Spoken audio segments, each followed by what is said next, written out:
will ask President Netanyahu to put on the table the proofs and the evidence that there is a control and command center for the Palestinian resistance in Shifa Hospital. We have heard these claims since 2009. We have twice been threatened to leave Shifa Hospital in 2009 and 2014 because the Israelis were going to bomb it because it was a command center. Now, I have been working in Shifa for 16 years on and off, in very hectic periods.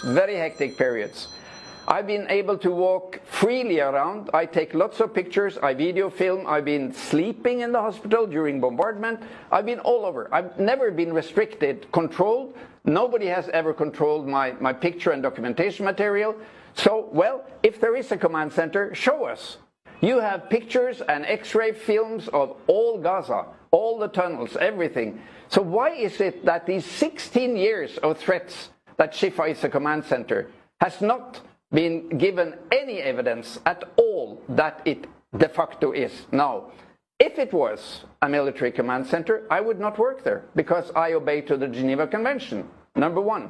Number two, if the Israelis claim that this is a mixed military-civilian target, because obviously it is civilian, with tens of thousands of people gathering there and 2,000 patients being treated.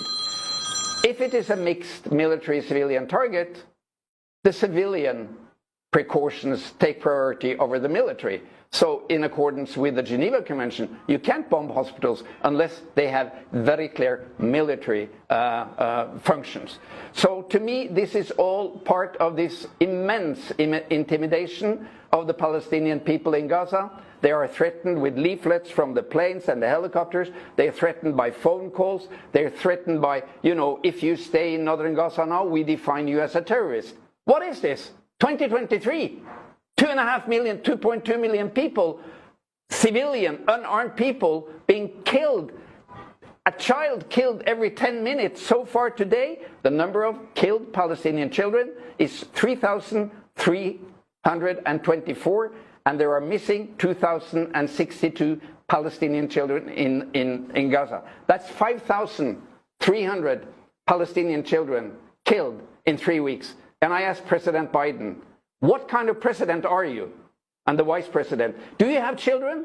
Do you accept that this is a war? Do you accept that your supported Israeli army is killing by the thousands children? For heaven's sake, let's have a ceasefire. Let's lift the siege of Gaza. Let's let in supplies and international teams to work. My colleagues are overburdened. They have worked night and day for 3 weeks now. This has to stop. I don't need to use the word genocide. It's enough to say mass murder of civilians. It has